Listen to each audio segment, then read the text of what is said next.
जिसके लिए जी रहे हैं वे एक दिन हमें ठोकर ही मारने वाले हैं। जिन विषयों के पीछे हम भाग रहे हैं हमारा शरीर जीर्ण शीर्ण हो जाएगा, शरीर हड्डियों का ढांचा बन जाएगा, बोलने की शक्ति नहीं रहती, चलने की शक्ति नहीं रहती, फिर भी तृष्णा रूपी पिशाचिनी हमारा पीछा करती रहती है और यही तृष्णा पुनः दूसरी योनि में जन्म लेने के लिए जीव को विवश कर देती है। लेकिन जब व्यक्ति निद्रा में होता है तो किसको देखेगा? संसार को देखेगा। उस संसार को जो नश्वर है, अपने शरीर को देख देख करके खुश होता है कि मैं कितना सुंदर हूं। यदि जीव भी इन वचनों को ग्रहण करके आत्मसात कर लेगा तो वो अपने जीवन को धन कर लेगा।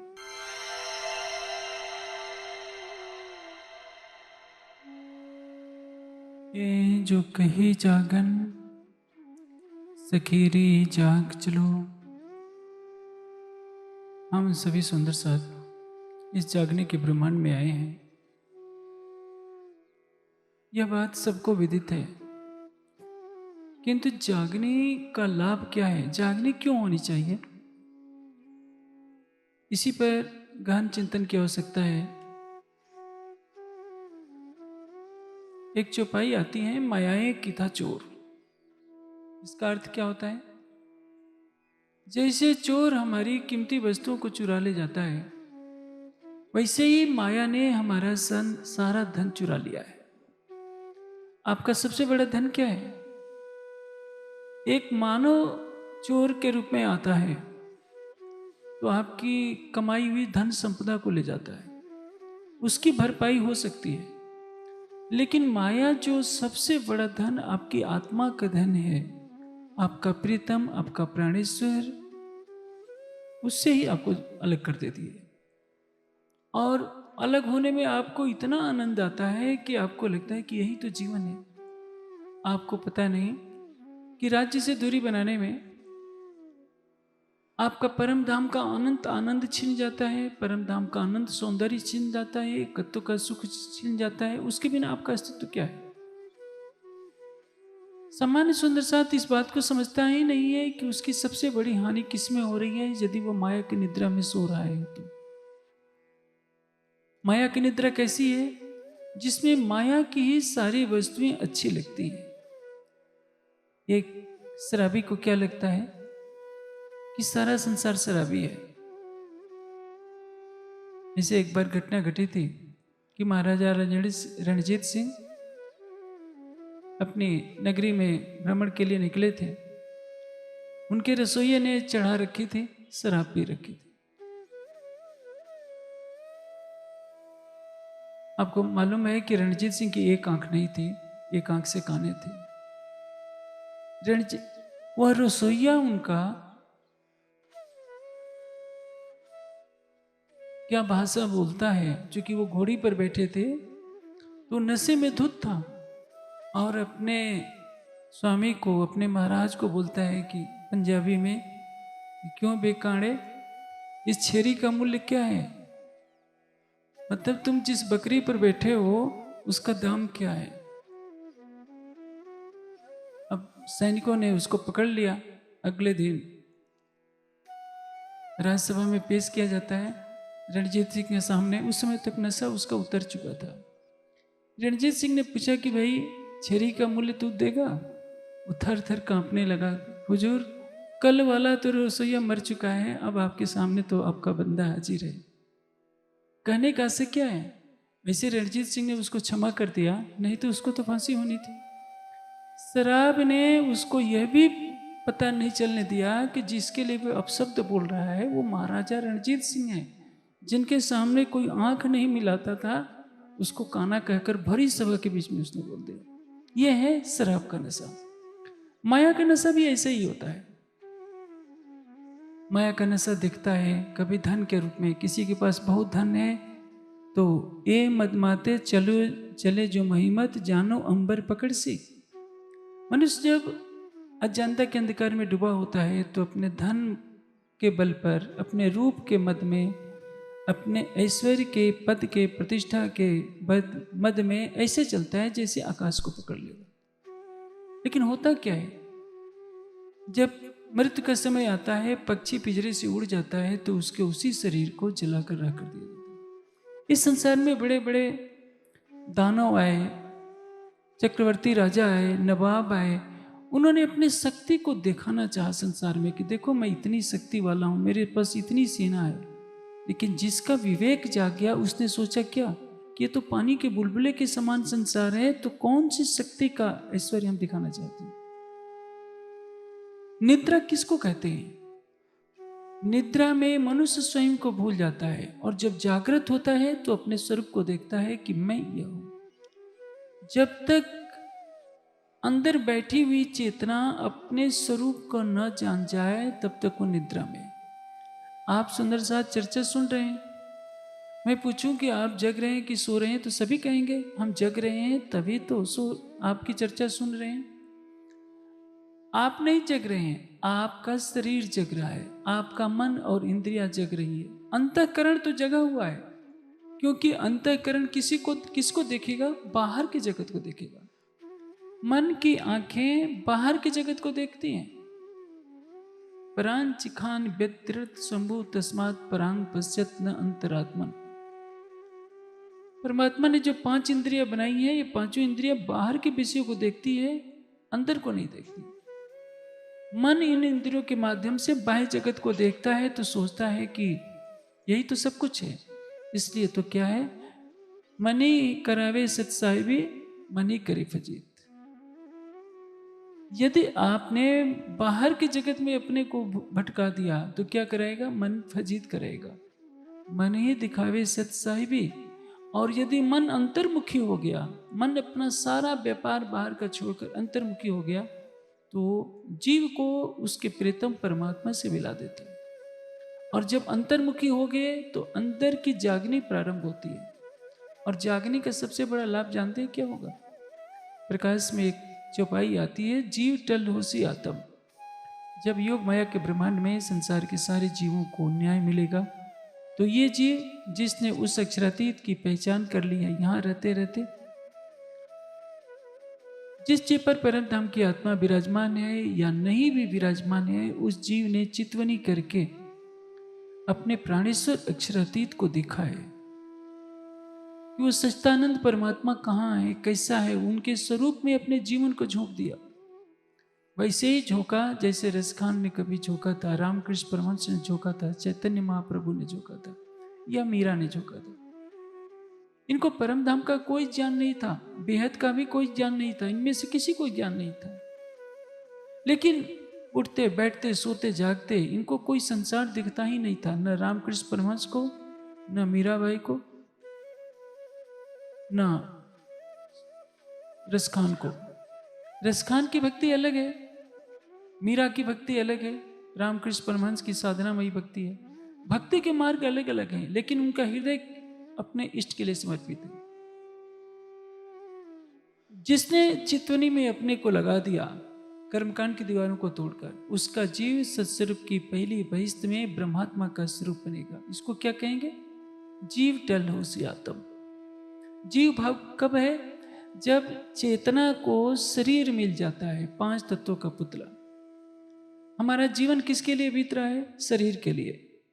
शरीर को सजाना है, पट पैर खै चीकना, हेम जवेर सिंगार, हक लज्जत मोमनो जिन दूनी करी मुर्दार। अमेरिका के पास जितना सोना है उससे कई गुना सोना भारत के लोगों के पास है, लेकिन वो सब आभूषणों के लिए घरों में रखा पड़ा है। अब आभूषण किस लिए प्रयोग किए जाते हैं? क्योंकि शरीर सुंदर दिखे। अच्छे वस्त्र क्यों पहने जाते हैं? शरीर की सुंदरता के लिए।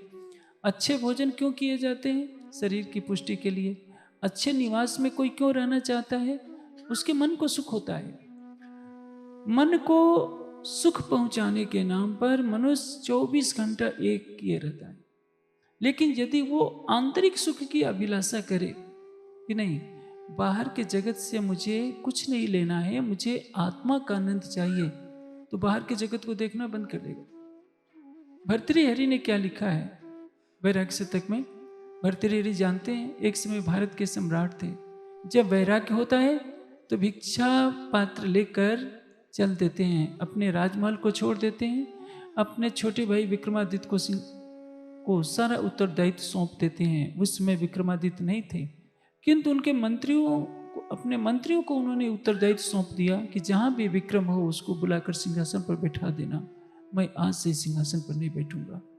7 जन्मों से अपनी पिंगला रानी के मोह में पड़े आ रहे थे, लेकिन गोरखनाथ ने उनको ठोकर दिखाकर संसार की वास्तविकता से परिचय कराया।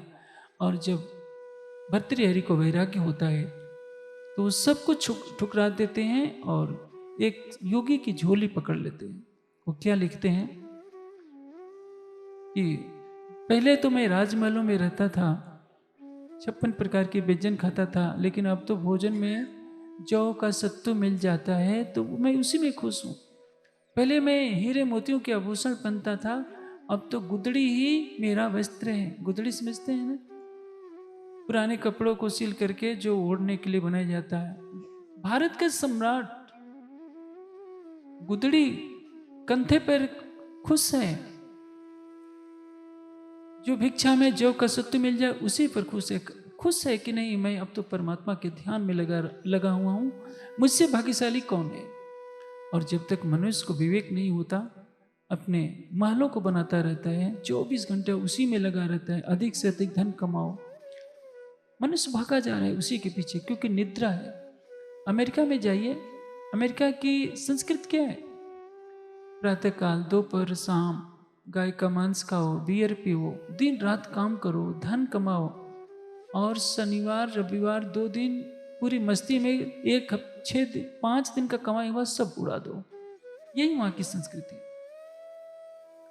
भारत के लोग ललायित रहते हैं कि अमेरिका में हम चले जाएं, धन अधिक से कमा लें, सब कुछ कमा लेंगे, आप करोड़ों छोड़िए अरबों कमा लीजिए, लेकिन आपकी आत्मा का आनंद नहीं मिलेगा। वो एक निद्रा है।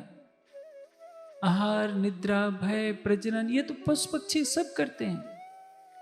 मानव की श्रेष्ठता किसमें है? वो जागृत होकर देखे को अहम, मैं कौन हूं, वो तो आगतो वश, कहां से आया हूं, मेरा निज स्वरूप क्या है।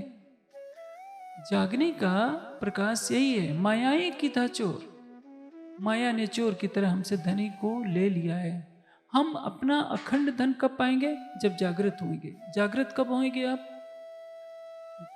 अंतर के पट तब खुले जब बाहर के हो बंद।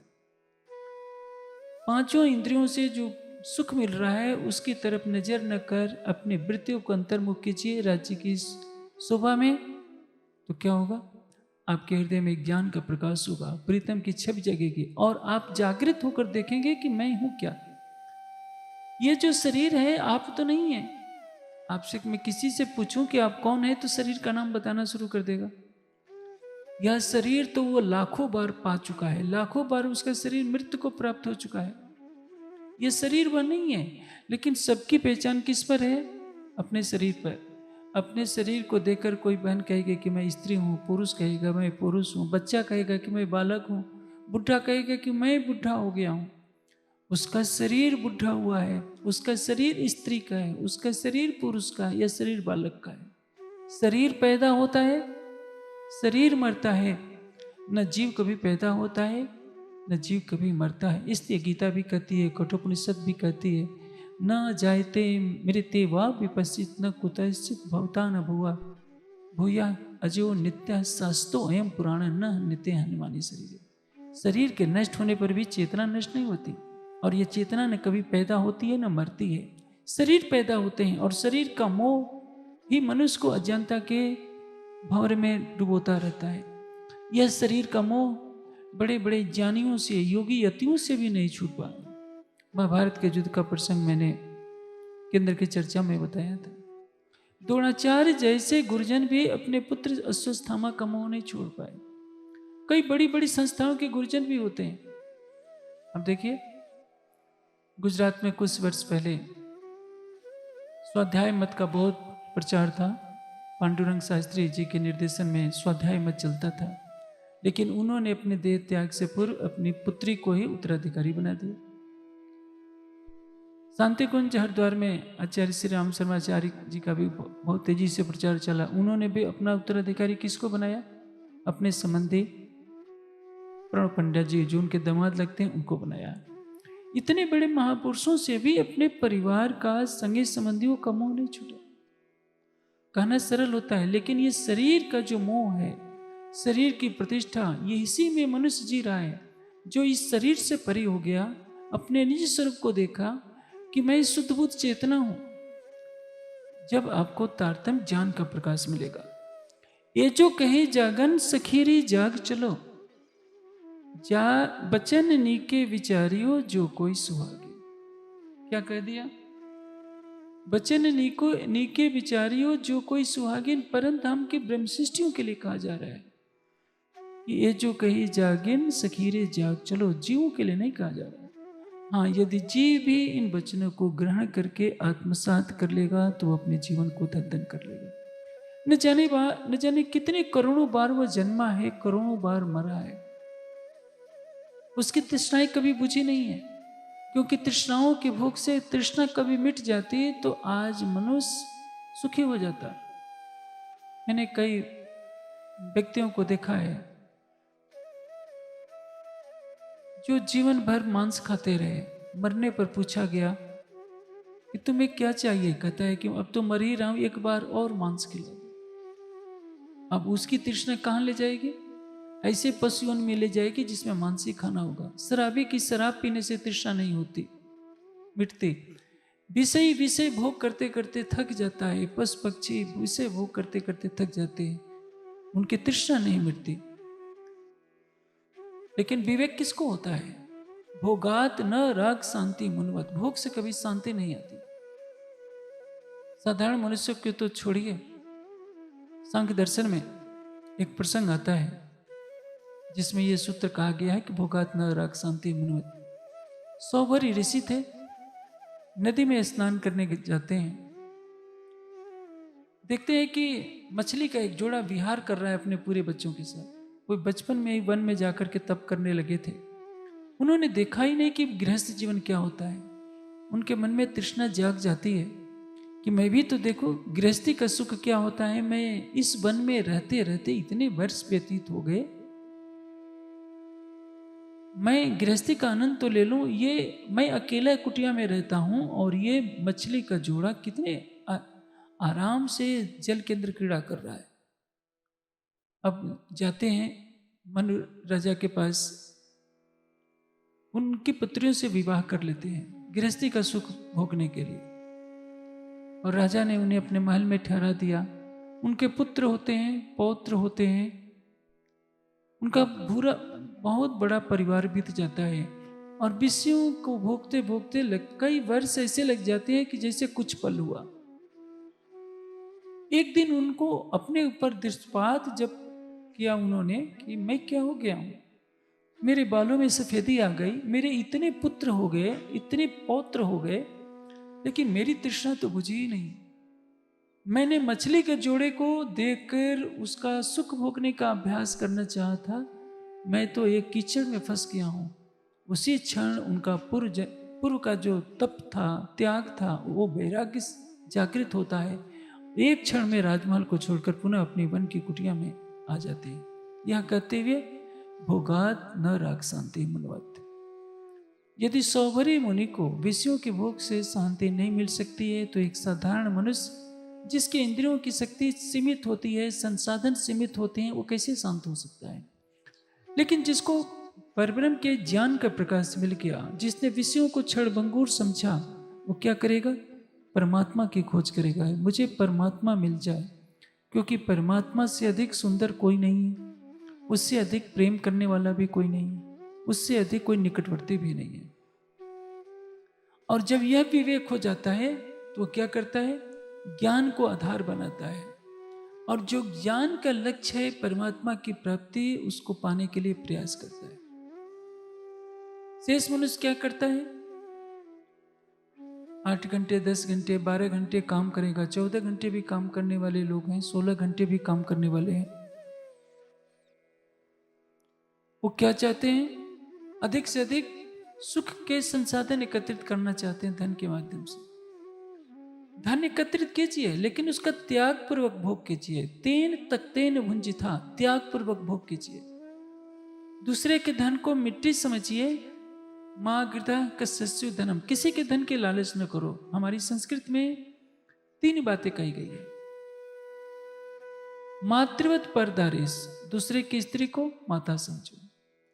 परद्रव्येश लोष्टवत, दूसरे के धन को मिट्टी समझो। आत्मवत सर्वभूतेश, और अपने समान ही सबको समझो। जो चेतना मेरे अंदर है वही चेतना सबके अंदर है। जाति भेद न कीजिए, ऊंच नीच का भेद न कीजिए, गरीब अमीर का भेद न कीजिए। यदि 3 चीजों का जो पालन करता है, या पश्चात से पंडिता, वही पंडित कहलाता है, वही विद्वान कहलाता है, वही विवेकी कहलाता है। तो जागृत होने के लिए क्या करना पड़ता है? ज्ञान के प्रकाश को ग्रहण करना पड़ता है। वह प्रकाश जो बताए कि आप शरीर नहीं है, इंद्रियां नहीं है, अंतःकरण नहीं है, आप मन नहीं है, मन चित्त बुद्धि अहंकार नहीं है। किसी से पूछा जाए आप तीखी तीखी मिर्चें क्यों खाते हैं, तो क्या उत्तर देगा? अच्छी लगती है इसलिए मैं खाता हूं। आप सोचिए, बचपन से खाते खाते 70 साल की अवस्था हो गई, अच्छी कब उसकी तृष्णा पूरी होगी? कभी नहीं। यदि विवेक का प्रकाश नहीं मिलेगा तो आप सोचिए, प्रतिदिन कोई 1 मिर्च खाता है तो 365 मिर्च तो 1 वर्ष में खा गया। और 100 साल की उम्र तो नहीं होती, मान लीजिए कि 100 साल की उम्र जोड़ा जाए तो कितनी मिर्चें खा लेगा? 36,500 मिर्चें खा जाएगा। 50 साल की उम्र में 18,000 मिर्चें खा जाएगा। कितने कुंतल मिर्चें का रस उसके अंदर जाएगा? और जब उसका तमोगुण एकत्रित होगा, आंखें बंद भी करेगा तो चितवनी कहाँ लगेगी? उसको तो कहता है कि मैं तो 1 ही मिर्च खाता हूं। कोई इसका हिसाब नहीं जोड़ता कि अच्छे बुरे कर्मों का जो संस्कार है चित्त में एकत्रित होता रहता है, तो कहां से समाधि तक पहुंचने देगा? जागृत होने का तात्पर्य है कि विवेक से सबको नष्ट कर देना कि ये जो क्षणभंगुर सुख है ये मेरे और उस प्रीतम के बीच में एक बाधक है, और अपने स्वरूप को जानने का प्रयास करें कि मैं पंचकोश नहीं हूं, मैं शुद्ध बुद्ध चैतन्य हूं। जब तारतम्य ज्ञान का प्रकाश मिल जाता है तो जानते हैं सबसे बड़ा लाभ क्या होता है? तारतम्य ज्ञान को ग्रहण कर जब जीव चितवनी करने लगता है तो क्या मानता है? मैं परम धाम से आई हूं, मैं परम धाम की आत्मा हूं, मैं परात्मा हूं और मैं राज्य का अंग हूं।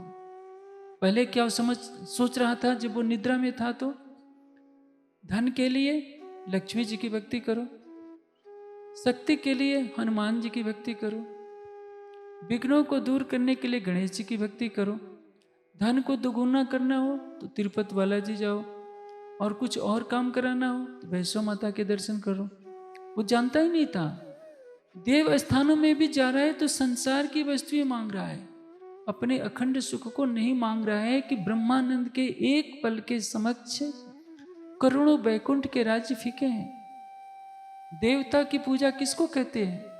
उनके गुणों का सम्मान कीजिए। हनुमान जी जैसे योगी हैं, ब्रह्मचारी हैं, वैसे बनिए आप हनुमान जी के सच्चे पुजारी।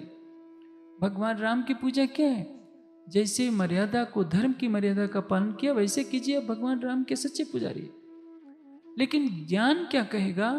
अपने निज स्वरूप को जानिए, आप कौन हैं, आए कहां से और आपको जाना कहां। यह है जागने। जागने को नई बात नहीं है। सृष्टि के प्रारंभ से ही ऋषि मुनि ने अपने स्वरूप को जानने का प्रयास किया। जो स्वयं को जानने का प्रयास करता है और स्वयं के अनादि प्रीतम को जानने का प्रयास करता है, उसको कहते हैं जागने के पथ पर चलना। कठोपनिषद में नचिकेता को उपदेश देते हुए कहते हैं, यमाचार्य उत्तिष्ठत जागृत प्राप्य वरानि बोधयत। उठो, जगो और परम तत्व को प्राप्त करो। उठने का तात्पर्य क्या है? अज्ञानता की निद्रा में सोने वाले मानव, तो उठ जा, माया की नींद छोड़कर उठ जा। उत्तिष्ठत जागृत, जग जा, और प्राप्य वरानि बोधयत, परम तत्व का बोध करो। यह मार्ग क्या है? छुरिस धारा निस्ता द्रुत्या। तलवार की धार पर चलने के समान कठिन तो लगता है, लेकिन जीवन का परम लक्ष्य भी इसी से प्राप्त होगा। वाणी इसी तथ्य को दूसरे शब्दों में क्या कहती है? सूता है सो जागियो। जो अज्ञानता की निद्रा में सो रहा है वो तारतम्य ज्ञान का प्रकाश लेकर के जग जाए कि मैं क्या हूं, मैं परम धाम की ब्रह्मात्मा हूं। जब एक आत्मा जागृत हो जाती है तो क्या सोचती, उसको क्या दिखाई देता है? अपनी परात्म दिखाई देती है, अपने प्रियतम के नख से सिख तक की छवि दिखाई देती है। इसके पहले वो क्या देख रहा था? जब व्यक्ति निद्रा में होता है तो किसको देखेगा? संसार को देखेगा। उस संसार को जो नश्वर है, अपने शरीर को देख देख करके खुश होता है कि मैं कितना सुंदर हूं। शरीर की सुंदरता कितने समय तक रहती है? 40 वर्ष, 50 वर्ष, इसके बाद तो सुंदरता रहती नहीं। चाहे पुरुष हो या स्त्री हो, सबसे ज्यादा किशोर अवस्था में सुंदर दिखाई देते हैं, 14 से 20 साल की, 18 साल की अवस्था में। उसके बाद ये अवस्था 30 साल तक कुछ और सुंदरता रहती है, धीरे धीरे शरीर क्षीण होने लगता है। 80 साल तक जाते जाते विश्व की सबसे सुंदरी महिला भी कुरूप लगने लगती है, पुरुष भी कुरूपने लगता है। दांत गिर गए होते हैं, बालों में सफेदी होती है, गाल पिचके होते हैं, शरीर हड्डियों का ढांचा होता है। और इस शरीर में क्या होता है? मल और मूत्र ही तो भरा होता है। किसी भी स्वाद से, किसी भी सौंदर्य से, किसी भी जीव सुगंधित पदार्थ से मन को तृप्त नहीं किया जा सकता। ये तो मन अनंत वेग से भागता रहता है। इस मन को शांत करने के लिए तो संसार के सारे प्राणी फंसे हैं। किसी को कितना भी समझाओ तो कोई थोड़े मानेगा। आप शराब की दुकान पर खड़े हो जाइए और सबको प्रवचन देना शुरू कीजिए, भाई ये मत पियो, बहुत गलत चीज है। आपको ही मार मार कर वहां से लोग भगा देंगे, कोई आपकी बात सुन ले। किसी कसाई खाने में जाकर लोगों को समझाना शुरू कीजिए कि ये मांस मत खाओ, मांस बहुत बुरी चीज है। लोग पत्थरों से मार मार कर आपका हाथ पैर तोड़ देंगे। ये संसार सुनने वाला नहीं है। कौन सुनेगा? वचन निके विचारियो जो कोई सुहागिन। ब्रह्मात्माओं के लिए उद्बोधन है कि कोई ब्रह्मात्मा है तो मेरे इन वचनों को विचार आत्मसात करे कि ये जो कही जागन सखीरी जाग चलो, सोता हो सो जागियो जागा बैठा हो। जो सो रहा है अजंता की निद्र में, उठ करके बैठ जाए। बैठ जाने का तात्पर्य क्या है? जैसे तारतम ज्ञान आपको मिल गया है, आप प्रतिदिन वाणी पढ़ने लगे हैं, कुछ आंखें बंद करके राज्य की चितवनी भी करने लगे हैं, तो इसका परिणाम यह होगा, वाणी के चिंतन से और चितवनी से अब आपको निद्रा नहीं आएगी। आपने केवल 6 चौपाइयाँ याद कर ली, वाणी पढ़ नहीं रहे हैं तो क्या होगा? फिर नींद आ जाएगी। और ऐसे ही होता रहा है। हमारा समाज इसी अंधकार पे फंसता रहा है। 6 चौपाई का, 1 चौपाई का तारतम ले लेते हैं, 1-2 बार पाठ कर लेते हैं और तारतम लेते ही सोचते हैं कि हमारी आत्मा तो जग गई। परिणाम क्या है? हुआ 40 लाख का यह सुंदर सा संख्या वाला अज्ञानता की निद्रा में ही सोता रहा। कोई बच्चा सो रहा है, माँ पुकार लगाती है कि बेटे उठ जा, विद्यालय जाने का समय हो गया है। वो कहता है कि माँ उठाई तो हूँ, लेकिन आंखों में नींद का नशा होता है। माँ उधर जाती है कुछ काम करने के लिए, फिर बच्चा सो जाता है। उसको जगाने के लिए पुनः माँ आवाज लगाती है, और जब नहीं उठता है तो क्या करती है? या तो चांटे लगाएगी या मुंह पर पानी फेंकेगी, जब तक वो उठ करके बैठता नहीं। यदि वो आवाज लगाते ही उठ करके बैठ गया तो थोड़ी देर के बाद निद्रा भाग जाएगी। इसको कहा है सूता हो सो जागियो जागा बैठा हो। एक तो ज्ञान का प्रकाश पाकर सावचेत हो जाना और सावचेत होकर बैठ जाना, अर्थात वाणी का प्रतिदिन चिंतन करने लगना। बैठा ठाड़ा हो, लेकिन इससे काम नहीं चलेगा। कार्य क्षेत्र में लग जाना है। बच्चे को विद्यालय भेजना है तो उसको अपनी नित्य क्रिया से निवृत्त होना पड़ेगा, स्नान करना होगा, जल्दी से जाना होगा। नहीं तो बैठे बैठे फिर इच्छा हो सकती है कि एक बार थोड़ा झपकी ले लो। बैठा ठाड़ा हो, बैठा हुआ और टूट विश्वास के साथ, नहीं मुझे राज्य को पाना ही है, इसी शरीर से पाना है। मुझे ये नहीं देखना है कि परम धाम के हैं तो परम धाम राज्य ही ले जाएंगे। उससे अपने पुरुषार्थ के द्वारा उस लक्ष्य को प्राप्त करना है जो वाणी में दर्शाया गया है। जो परम धाम की ब्रह्मात्मा है वो तो परम धाम जाएगी, लेकिन जिस तन में परम धाम की ब्रह्मात्मा नहीं है वो क्या करेगा? ब्रह्मात्मा है भी तो जब तक जीव जागृत नहीं होगा तब तक आत्मा भी क्या करेगी, क्योंकि आत्मा तो जीव के ऊपर बैठकर खेल को देख रही है। जो लो जीव विचार विकार न काढ़े, जो छीट न लगे घड़े चिकटे। जिस तरह से चिकने घड़े पर पानी गिरता है तो उस पर ठहरता नहीं, उसी तरह से जब तक जीव विचार पूर्वक अपने विकारों को वाणी के चिंतन से और चितवनी से दूर नहीं करेगा तब तक वो जागृत नहीं हो सकता है। और जब तक जीव जागृत नहीं होगा अपने चैतन्य स्वरूप का वास्तविक सुख नहीं ले सकेगा। एक कोरा से कोरा जीव भी यदि जागृत हो जाता है, जैसे राजकुमार सिद्धार्थ थे, जब वो समाधि में बैठते हैं तो देखते हैं 500 से ज्यादा जन्मों का दृश्य उनके मना पटल पर अंकित हो जाता है। कभी देखते हैं कि मैं घोड़ा बना था, कभी हाथी बना था, कभी राजा बना था, कभी सन्यासी बना था। इतने जन्मों का दृश्य दिखाई देता है कि मैं क्या से क्या हूं। अब सिद्धार्थ बन जाते हैं। सिद्धार्थ समाधि में 7 दिन 7 रात बैठे रहते हैं और जब उठते हैं तो बुद्ध बनकर निकलते हैं। उनको क्या कहा गया? बुद्ध कौन है? जो ज्ञान से जागृत हो गया है, अपने स्वरूप को जिसने देख लिया वही जागृत है। सिद्धार्थ बुद्ध बने। आपके लिए भी यह घड़ी है कि अवतारतम वाणी का प्रकाश करके पाकर अपने को जागृत कीजिए। आप ब्रह्मात्मा हैं तो परात्म के स्वरूप में सजिए, परात्म के स्वरूप से राज्य से प्रेम कीजिए। और राजकुमार सिद्धार्थ को तो बुद्धत्व बनने के बाद केवल निराकार तक का ज्ञान प्राप्त हुआ। अव्याकृत की थोड़ी सी अनुभूति हुई। आपको तो अव्याकृत सबलिक केवल सत्स्वरूप से परे परम धाम के ज्ञान में डूबना है, और यह जागने का सुख। और यदि आप जागृत हो जाते हैं तो आपको क्या मिलेगा? यहीं बैठे बैठे आपको परम धाम के 25 पक्षों का आनंद मिलेगा। आप जैसे आंखें खोलते हैं तो बाहर का संसार दिखाई देता है, ये सूरज चांद सितारे अपने संगी संबंधियों को देखते हैं। आंखें बंद करके अंतर की आंखें जब आपकी खुल जाएंगी तो यहीं बैठे बैठे आपको हौज कौशल नजर आएगा, पुखराज नजर आएगा, माणिक पहाड़ नजर आएगा, परम धाम के 25 पक्षों के सहित युगल स्वरूप नजर आएंगे। आपको अपनी आत्मा का एक एक अंग नजर आएगा। यह है जागने का सुख। और जब तक निद्रा है तब तक सुंदर साध्वी उसी माया की फरामोशी में भटकते रहते हैं जैसे संसार के प्राणी भटकते रहते हैं। इसलिए जीवन का स्वरूप लक्ष्य क्या है? जागने। जागृत होकर हम स्वयं को जाने, स्वयं को देखें, और जो हमारा निज प्रियतम है, आत्मा का अखंड प्रीतम है, अखंड धन है, उसको पाएं। अन्यथा माया क्या करेगी? हमसे इन सारे धनों को छीन ले जाएगी। हम सोते रह जाएंगे। जब कोई व्यक्ति सो रहा होता है, चोर आता है, उसकी सारी संपत्ति को चोर उठा ले जाता है। हमारी संपत्ति क्या है? वहदत का सुख, एकत्व का सुख, परम धाम की शोभा का सुख, परम धाम के सौंदर्य का सुख, परम धाम के 25 पक्षों में क्रीड़ा करने का सुख। सारा तो सुख छिन जाएगा। हम अपने स्वरूप को, हमारा शरीर क्या है? हड्डी और मांस का एक लोथड़ा ही तो है, चमड़ा ऊपर से है। जब तेज धूप के इलाके में हम रहते हैं तो ये गर्मी से ये चमड़ा काला बन जाता है।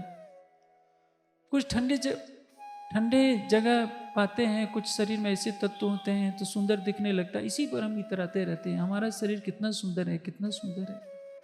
लेकिन ये तो नहीं जानते कि इसी शरीर के अंदर मल मूत्र का ढेर भी लगा रहता है। शरीर से कोई कितना भी सुंदर हो, उसके शरीर में मल मूत्र है, कफ है, सब कुछ है। शरीर के 9 द्वारों से गंदगी निकलती है। लेकिन ब्रह्मात्मा के एक नख के अंदर कितना सौंदर्य जानते हैं? करोड़ों सूरज का प्रकाश भी परम धाम की ब्रह्मसृष्टि के एक नख के तेज के सामने कुछ नहीं। जिस दिन आपको अपना वह स्वरूप दिखेगा, उस समय उसके सामने यह संसार क्या लगेगा? इसलिए वेद हैं, उपनिषद हैं, दर्शन है, सारे ग्रंथ जागृत होने की बात करते हैं, सोने की बात नहीं करते। या निशा सर्वभूतानाम तस्याम जागृति संयमी। योगेश्वर श्री कृष्ण ने कहा है कि या निशा सर्वभूतानाम तस्याम जागृति संयमी। अज्ञानता के वह रात्रि जिसमें संसार के सारे प्राणी सोते रहते हैं, उसमें कौन जगता है? संयमी पुरुष। संयमी कौन है? जो धारणा ध्यान समाधि करता है उसको संयमी पुरुष कहते हैं। संसार सो रहा होता है और परमात्मा के ध्यान में बैठा हुआ मुनि जाग रहा होता है। किस लिए? क्योंकि संसार अजंता की निद्रा में सो रहा होता है। शहरों में जाकर देखिए, रात के 2-2 बजे तक लोग क्लब में नाचते गाते रहती हैं, खाते पीते रहती हैं। ये क्या जीवन है? पशुवत जीवन। और उस समय एक योगी अपनी आंखें बंद किया होता है, मन को संसार से समेटे होता है, स्वयं को देखने का प्रयास कर रहा होता है कि मैं हड्डियों मांस का एक पुतला नहीं हूं, मैं शुद्धबुद्ध चेतना हूं, मैं उस अक्षरातीत के आनंद के सागर की लहर हूं। और जब इसमें वो सफल हो जाता है तो देख कर सोचता है, न जाने कितने जन्मों तक मैं भटकता रहा हूं इस माया के कीचड़ में, अब मैं स्वयं को जान गया हूं कि मैं कौन हूं। और यही है जागने। महामती जी की आत्मा सब सुंदर साथ के लिए, सारे संसार के लिए सिखापन दे रही है कि जाग चलो पिवसो मिलो, अखंड आनंद अति घन। जागने पर क्या मिलेगा? जब आप माया में सो रहे हैं तो आपको संसार मिल रहा है। और ये संसार की कहानी जानते हैं क्या है? आप जीवन भर परिश्रम करते हैं, कमाते हैं, किसके लिए? अपने बेटों के लिए। जब रिटायर हो जाते हैं, 70-75 तक पहुंच जाते हैं, आपको खांसी की बीमारी लग जाती है, तो आपके पोते पोतियां क्या कहते हैं कि बाबा जी जोर से मत खांसिए, हम पिक्चर देख रहे हैं, हमें डिस्टर्ब हो रहा है। और आपके आजकल तो एक नई परंपरा चल गई है, कोई कोई बहू होगी जो सास ससुर को मानती होगी, नहीं तो हर कोई बोझ समझता है। आप जिस मकान को बनाते हैं, सारे जीवन लग करके आपके साथ कौन जाएगा? आपकी बेटी को दामाद ले जाएंगे और बेटों को आपकी बहू ले जाएगी, आपका तो कुछ होता ही नहीं। अपने ही बनाए हुए मकान में अकेले कोने में पड़े रहते हैं कि ताकि पोते नाराज ना हो जाएं, इनको डिस्टर्ब ना हो। आपको ही पराया समझा जाता है। एक ऐसा भी समय आता है जब घर के बुजुर्गों को बोझ समझा जाता है कि कब जल्दी से जल्दी शरीर छोड़ दे। उस समय की कल्पना कीजिए, जब बिस्तर पर मनुष्य पड़ जाता है, उठने की ताकत नहीं रहती नित्य क्रिया के लिए, तो घर का हर व्यक्ति यही मनाता है कि हे राजी जल्दी से इनको उठा लो। जिनके लिए आप जीते हैं वो भी चाहते हैं कि जल्दी से दुनिया से चले जाएं, और शरीर पक्षी के पिंजड़े होते जल्दी से जल्दी जला दिया जाता है, घर को साफ सुथरा किया जाता है, क्योंकि माना जाता है कि जिस घर में शरीर छूटा है वो घर ही अशुद्ध हो गया। 13 दिन कहीं कहीं लगते हैं घर को शुद्ध करने में। और मनुष्य किसके लिए जीता है? जो उसके नहीं है, जो उसका है, प्राण की नली से भी निकट है, उसके लिए कोई नहीं जीता। जो उसके लिए जीता है कि मेरा कौन है? केवल प्रीतम, मैं तो तुम्हारी केवल, मैं केवल आपकी हूं। उसके लिए जो प्रतिदिन 1 घंटा देता है, 2 घंटा देता है, तो भी अंतिम समय से पहले उसका जीव जागृत हो जाएगा। लेकिन मोह का नशा ऐसा है, कोई इसके लिए कुछ नहीं करना चाहता। सबके ऊपर ऐसा बोझ है कि सारे ब्रह्मांड का बोझ सोचता है कि मैं अपने कंधों पर ही ढोलूंगा। मेरी मेरी करत दुनि जाते, बोझ ब्रह्मांड सिर लेवे, पांव पलक का नहीं भरोसा, तो भी सिर सर्जन को न देवे। मुझे पोतों की शादी करनी है, पोतों को स्टैंड करना है, बहू का ये काम करना है, रिश्तेदारी का ये काम करना है, सारे काम के लिए समय है, लेकिन एक राज्य के लिए समय नहीं देता। संसार वालों को तो छोड़िए, जिन सुंदर साथ के लिए परम धाम की वाणी आई है, वो सुंदर साथ भी कहते सुने जाते हैं कि आजकल काम का बहुत बोझ चल रहा है, इसलिए हम अभी चितवनी नहीं कर सकते, अभी वाणी नहीं कर सकते। आप सोचिए आपके साथ क्या जाएगा? परम धाम में ये संसार के कोठी महल पैसे लेकर नहीं जाएंगे। परम धाम में आपका इश्क जाएगा, आपका ईमान जाएगा, और जिसने ये किया वो धन धन होगा। जब औरंगजेब मरने लगा, सकुमार की आत्मा थी, वो सोचता है कि अब तो मैं मर रहा हूं। सिंहासन पर भी नहीं बैठा, दक्षिण भारत में उसने शरीर छोड़ा था, औरंगाबाद के पास।